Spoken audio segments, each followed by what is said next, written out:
maka doa yang dipanjatkan dalam sholat menurut Quran itu akan 2 kali lebih cepat dijawab oleh Allah dibandingkan doa yang dipanjatkan di luar sholat. Jadi keutamaan sholat yang keempat, bisa mengabulkan doa 2 kali lebih cepat dari kondisi biasa. Ya.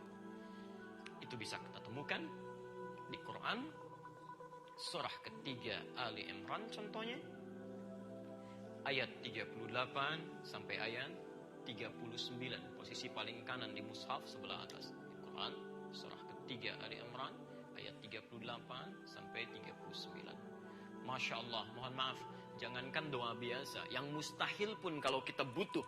Sekali lagi, kalau kita butuh, karena Allah, perhatikan ya rumus ini, Allah mengabulkan doa pada apa yang kita butuhkan, bukan apa yang kita inginkan. Ingat itu ya. Jadi kalau kita menginginkan sesuatu, menurut Allah belum tentu butuh kamu ini ya, untuk dunia akhirat. Ya. Jadi Allah alihkan kepada yang paling kita butuhkan. Bahkan kalau menurut manusia itu mustahil, tapi kita butuh menurut Allah, itu pasti dikabulkan. Ya. Kita pernah kisahkan ada 2 orang sudah menikah, ya. Kemudian mohon maaf, ya, belum dikaruniai keturunan, suaminya sudah sedemikian sepuh, ya. Dilukiskan di Quran surah Maryam ayat 3 sampai dengan ayat ke-10 itu, bahwa maaf, rambutnya sudah beruban, fisiknya sudah lemah, bahkan istrinya ya, divonis secara medis itu monofos dan mandul. Secara klinis mustahil. Ya, dokter semua sudah give up. Ya, mereka hand up, gak mungkin ini, mustahil. Tapi apa yang terjadi? Suaminya kemudian masuk ke dalam mihrab. Di dalamnya menunaikan sholat. Ya. Dalam sholatnya kemudian beliau berdoa. Dalam sholatnya berdoa. Dan hati-hati, ini masih di awal sholat, Bu. Ya. Jadi saya mau sampaikan, di awal sholat aja berdoa sudah dikabul. Sholatnya belum selesai. Ya. Masih di awal sholat. Masih berdiri dalam sholatnya. Sholat kan dimulai dengan berdiri ya. Berdiri dalam bahasa Arab disebut qaim. Qaimun, itu berdiri. Oke. Di orang ini, nanti kita akan lihat, kemudian memulai sholat. Dalam sholatnya beliau berdoa. Hunalika da'a Zakaria Rabbah. Di mihrabnya Zakaria bermohon kepada Tuhannya, Rabbnya. Qala Rabbi habli, ya Allah, mohon anugerahkan kepadaku. Saya beri rumus cepat sebentar ya. Ibu pernah mendengar nama Allah di Al-Asmaul Husna Wahhab. Ya Wahhab, Wahhab ya. Nah, saya beri ilmu sebentar. Wahhab itu berarti sifat memberi tanpa batas. Sifat memberi tanpa batas ya. Jadi kalau ibu sedang bermohon kepada Allah dalam situasi yang rumit, misal orang mengatakan susah dan sebagainya, ibu sebut namanya Al-Wahhab. Al-Wahhab ya. Jelas di sini? Saya ingin tunjukkan betapa jelinya bahasa Quran ketika kesulitannya ini dipandang mustahil, yang disebut bukan nama Allah yang lain. Ini pun ajaran dari Quran. Kalau ibu misal ingin berdoa kepada Allah menyebut Al-Asmaul Husna, gak usah disebut semua. Nanti capek gitu ya. Capek karena rumus Quran itu Al-Asmaul Husna itu diturunkan ya, disampaikan pada kita tentang nama-nama Allah terbaik untuk dimohonkan sesuai kebutuhan kita. Ya, jadi misal ibu butuh sedang punya kesulitan ingin dibuka, maka sebut namanya Ya Al-Fattah. Ya, butuh rizki Ya Razzaq gitu kan. Ada yang iseng, ada yang jahil di pekerjaan suami dan macam-macam, saya kan sebut namanya Ya Al-Jabbar, pelindung ya, atau Ya Al-Malik yang menguasai segala hal. Ya. Ujian luar biasa sulit, ingin ditanamkan kekuatan kesabaran, minta Ya Sabar. Ya Allah, tambahkan kesabaran, Ya Sabar, kan? Tambahkan kesabaran. Ini Nabi Zakaria pun ketika beliau meminta sesuatu ya, yang menurut manusia ada batasan, yang disebutkan cuma satu. Ya. Beliau nggak minta semua, Ya Allah, Ya Al-Fattah, Ya Rahman, Ya Rahim, Ya Al-Wahhab gitu ya. Enggak. Nanti kalau ibu minta kebanyakan, justru dikasihnya terlampau banyak, nggak sanggup kita mintain. Udah ya. Ibu tiba-tiba nggak punya masalah minta Ya Sabar, Ya Sabar, Ya Sabar. Ya. Sabar itu kan berbanding lurus dengan masalah. Jadi kalau ibu minta kesabaran, ibu minta masalah. Jelas ya? Oke, jadi kalau kita punya persoalan dalam berbagai hal, coba rumusnya adalah pilih yang paling tepat. Makanya ketika Allah berfirman tentang ini di Quran surah 17 ya, dari ayat 110 sampai ayat 111 itu kalimatnya jelas ya. Qulid Allah, panggil Allah, sebut namanya kalau kita butuh. Awil Ar-Rahman atau Ar-Rahman ya. Jadi kalau ibu tidak tahu namanya apa nih sesuai kebutuhan saya, yang paling gampang Allah. Kalau kita tidak tahu ya Ustadz saya mau minta misalkan saya butuh sesuatu, nama yang cocok apa, kita belum paham langsung, kata Allah sendiri, katakan kulit Allah, sebut aja Allah ya. Atau Ar-Rahman. Tapi kalau kita mengetahui nama khususnya, ayyamma tad'u falahul asmaul husna. Kapanpun Anda butuh kata Allah untuk memohon, maka pilih nama-nama terbaik sesuai kebutuhan kita. Jelas ya? Oke. Nah, ini beliau memohon, Rabbi habli min ladunka dzurriyyatan thayyibah. Quran surah 3 ayat ke-38. Ya Allah, yang Maha Pemberi tanpa batas. Hamba sudah berusaha ikhtiar, tapi manusia mengatakan nggak bisa, mustahil. Hamba yakin tidak ada yang mustahil bagimu. Engkau tidak punya batas. Anugerahkan keturunan dari sisimu saja. Ya?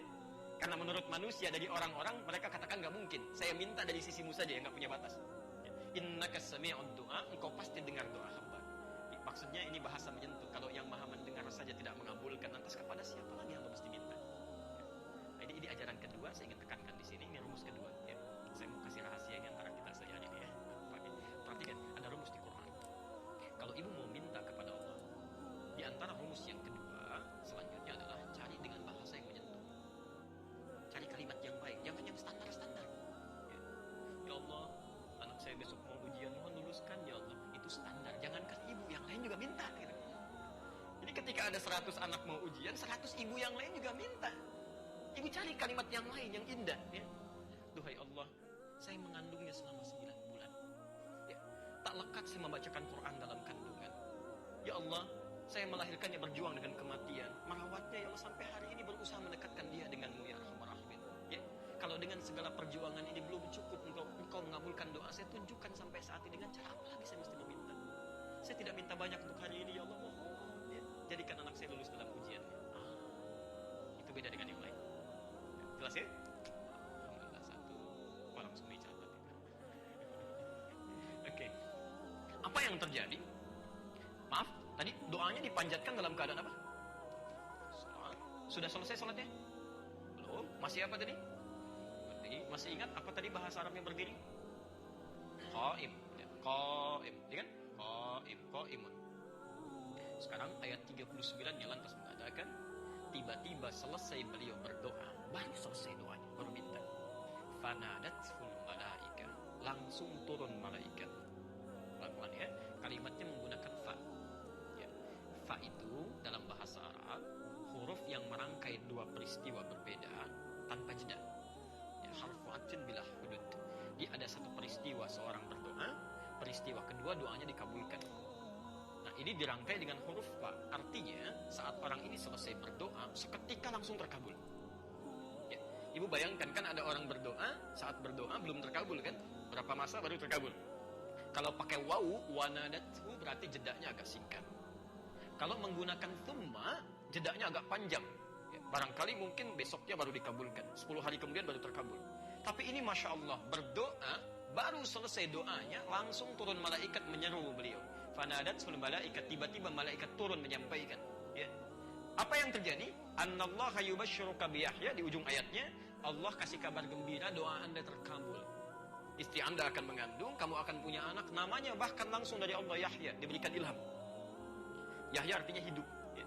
Dia mustahil menurut manusia, lahir dari rahim seorang perempuan yang monofos dan mandul bayi yang hidup, kata Allah nggak ada yang mustahil, saya Wahab.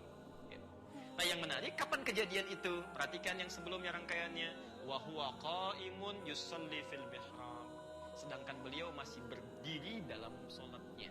Ibu bayangkan, baru berdiri aja, doa sudah terkabul. Dan berita baiknya bagi umat Muhammad SAW, ternyata setiap kita berdiri dalam sholat itu sudah ditunggu Allah. Ditunggu Allah, bukan ditunggu biasa untuk meminta. Meminta apa? Dulu level Nabi saja itu baru memohon, seketika dikabulkan. Kita umatnya Nabi Muhammad SAW, Nabi terbaik, bahkan ditunggu Allah, mau minta apa? Nah, kita lihat misal turunannya ada di hadis riwayat Abu Daud. Nomor hadis 649 ya, Abu Daud nomor hadis 649 ya. Abu Daud itu nama aslinya Sulaiman As-Sijistani ya. Sulaiman berasal dari Sijistan, dikenal dengan Sulaiman As-Sijistani. Baik ya? Kemudian beliau hafal 500.000 hadis ya. Dari 500.000 hadis ini dikumpulkan 4.800 hadis ya. Dalam satu kitab, satu buku. Kitab ini kalau kita bisa fokus ya, 4.800 hadis ini dikumpulkan di satu kitab atau buku ya. Kitab ini khusus menghimpun hadis untuk petunjuk ibadah saja. Ya, tata cara ibadah. Baik, jadi kalau ibu ingin tahu tuntunan untuk ibadah yang baik misalnya dari mulai fikih ya, dari mulai wudu, sholat dan sebagainya. Nah, ibu kalau bagus cari kitab sunan namanya. Ini untuk pengetahuan dulu ya. Di kitab-kitab sunan itu, ya kalau ibu lihat nanti Sunan At-Tirmidzi, Sunan An-Nasai, Sunan Abu Dawud. Kenapa disebut kitab sunan? Maksudnya, kitab ini hanya menghimpun hadis-hadis dalam urutan-urutan ibadah cara fikih. Ya. Jadi kalau ibu ingin tahu cara sholat yang bagus bagaimana, jangan cari di Al-Bukhari.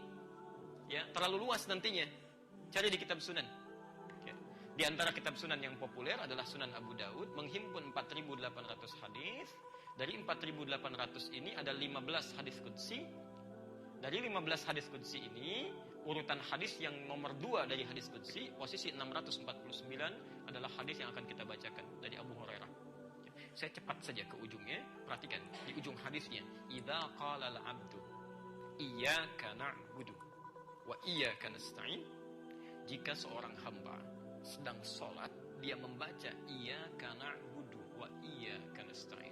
Saya mau tanya pada ibu, saat kita baca itu, kita sedang duduk atau sedang sujud? Berdiri. Gak mungkin dibaca dalam sujud, gak mungkin dibaca dalam duduk. Itu berdiri. Ya, dalam bacaan apa? Al-Fatihah. Ya, Al-Fatihah. Baik. Jadi, perhatikan ya, Nabi Zakaria baca saat berdiri. Dikabulkan oleh Allah. Kita datang aja ditunggu oleh Allah. Mau minta apa gitu kan? Dalam keadaan berdiri, kita bacakan iyyaka na'budu, ya Allah, sekarang kami akan ibadah, sedang sholat, kami lakukan hanya untukmu. Wa iyyaka nasta'in, dan kami sedang punya masalah ya Allah. Ya, saya sudah ajarkan kemarin saat Anda bacakan ini, hadirkan persoalan kita dalam hati. Ya, tapi nggak usah dilafadzkan. Ya, hadirkan suasananya, mungkin dengan di rumah, di kantor, dengan anak-anak, macam-macam. Dan kami hanya mohonkan solusinya kepadamu ya Allah. Itu ketika ibu katakan demikian, jawabannya, perhatikan jawabannya. Hadza baini wa baina abdi. Ini perjanjian antara aku dengan hambaku. Hadis qudsi, sahih. Ini perjanjian antara aku dengan hambaku. Wali abdi, dan untuk hambaku sekarang, kalau benar salatnya, masalah apapun yang dia minta aku akan kabulkan. Apapun yang dia minta. Ya, pertanyaannya, banyak orang salat telah menunaikan, tapi mohon maaf, berapa dari doa yang dia bacakan terkabul? Bukankah saat kita ruku ada doa? Saat kita sujud ada doa? Duduk di antara dua sujud ada doa? Dari sekian doa yang dipanjatkan, berapa yang terkabul? Jangan-jangan kita sulit mendapatkan pengabulan karena cara salat yang ditunaikan ada yang kurang tepat.